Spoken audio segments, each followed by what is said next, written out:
எல்லாருமே தெளிவாக பேசியிருக்காங்க. அதாவது ஒரு குறைந்தபட்ச எதிர்பார்ப்பு தேர்தல் நேரத்திலேயாவது மக்களுக்கு ஒன்றிய அரசின் மீது இருக்கும் என்ற எண்ணத்தை கூட அவங்க புறந்தள்ளி விட்டு நீங்கள் இன்றைக்கி கார்ப்பரேட் பாடிஸ் எல்லாம் இதை வரவேற்றிருக்குன்னா அவங்களுக்கு பயனுள்ளதாக இருக்கும்.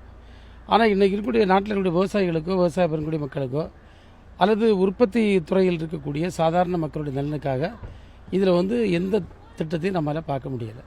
இன்றைக்கும் கோடான கோடி விவசாய பெறக்கூடிய மக்கள் முறையான அந்த இன்சூரன்ஸு அவனுக்கான இன்சென்டிவ்ஸ் இப்போ நீங்கள் கார்ப்பரேட் டாக்ஸஸில் பல மாற்றங்கள் கொண்டு வந்திருக்காங்க. கேபிட்டல் இன்சென்டிவ்லாம் பெரிய வித்தியாசம் கொண்டு வந்திருக்காங்க. இப்போ ஒரு எக்ஸாம்பிள் பார்த்திங்கன்னா இந்த டேட்டா சென்டர்ஸுக்கு எல்லாம் ரொம்ப 20 வருஷத்துக்கு எக்ஸம்ஷன் கொடுத்துருக்காங்க. பட் இதுக்கு விவசாயத்துக்கு என்ன கொடுத்துருக்கு? அதனால் இது சாதாரண மக்களுக்கு ஒரு சாதகமான பட்ஜெட்டில் அவங்களுக்கு எதிரான ஒரு பட்ஜெட்னு நாங்கள் சொல்கிறோம். இப்போ விஜய் திமுக இது பட்ஜெட் போதும் தம்பி. டப்பா இன்ஜின் சொல்கிறாரு, அதை எப்படி பார்க்குறீங்க சார்? விஜயோட கருத்து எப்படி பார்க்குறீங்க தம்பி? இது டர்போ என்ஜின் எல்லாருக்குமே தெரியும். அதுக்கப்புறம் யார் சொல்லி நாங்கள் இதுக்கு பயப்படணும்? திமுக டர்போ என்ஜின். ஒவ்வொரு வீட்லேயும் தங்களுக்கான வாக்காளர்கள் இருக்காங்க, ஒரு வாக்காளராவது ஒரு வீட்டுக்கு இருக்காங்கன்னு விஜய் சொல்கிறாரு. முதலமைச்சர் கூட ஒவ்வொரு வீட்டுக்குமே பல்வேறு திட்டங்களை கொடுத்துட்டு இருக்கும் பொழுது விஜய் இப்படி சொல்கிறத எப்படி பார்க்குறீங்க? நீங்கள் டிஎம்கேக்கு ஒரு சாலிட் ஓட் பேங்க் இருக்குது. இது காலங்காலமாக நிரூபிக்கப்பட்ட ஒன்று. அந்த சாலிட் ஓட் பேங்கில் எந்த மாற்றமும் யாரும் ஏற்படுத்தலை.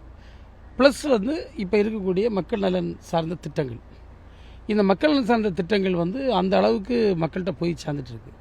இவங்க ஆன்டி இன்கம்பன்சி பற்றி பேசுகிறாங்க. அப்போ ஒன்றிய பாஜக அரசுக்கு ஆன்டி இன்கம்பன்சி இல்லையா?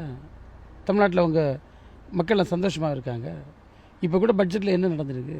இந்த நாட்டில் இருக்கக்கூடிய ஏழை எளிய மக்களை பற்றி, சாமானிய மக்களை பற்றி, இந்த நாட்டை எதிர்கொள்ளக்கூடிய மிக முக்கிய பிரச்சனைகள் பற்றி என்ன கருத்து சொல்லியிருக்காங்க? எதுவுமே சொல்லப்படலை. இப்போ கார்ப்பரேட்ஸுக்கு அதுக்கு சாதகமான சில விஷயங்களை சொல்லியிருக்கலாம், இல்லைன்னா பெரு முதலாளிகளுக்கு சாதகமான விஷயங்கள் சொல்லியிருக்கலாம், வரவேற்றிருக்கலாம். ஆனால் இன்றைக்கு இந்த விவசாயத்துறை எடுத்துக்கிட்டேன், நான் பால்வளத்துறையில் இருக்கேன். எங்களுக்கு என்ன டேக்அவே இருக்குது? What is this? ஒன்றுமே இல்லைல்ல. அதில் இது எந்த சூழ்நிலையிலும் திமுக ஒரு வலுவான கட்சி என்பதை இந்த தேர்தலில் மீண்டும் நிரூபிக்கும். எதிர்க்கட்சி தலைவர் பாராட்டியிருக்காரு பட்ஜெட். அவர் பாராட்டாமல் இருக்க முடியுமா? ஏற்கனவே முழங்கால் போட்டு நிற்காரு. நீங்கள் பிறகு உருட்டி எடுத்துருவோம். நீங்கள் அவர் பாராட்டி தான் ஆகணும், வேறு வழி இல்லை அவருக்கு.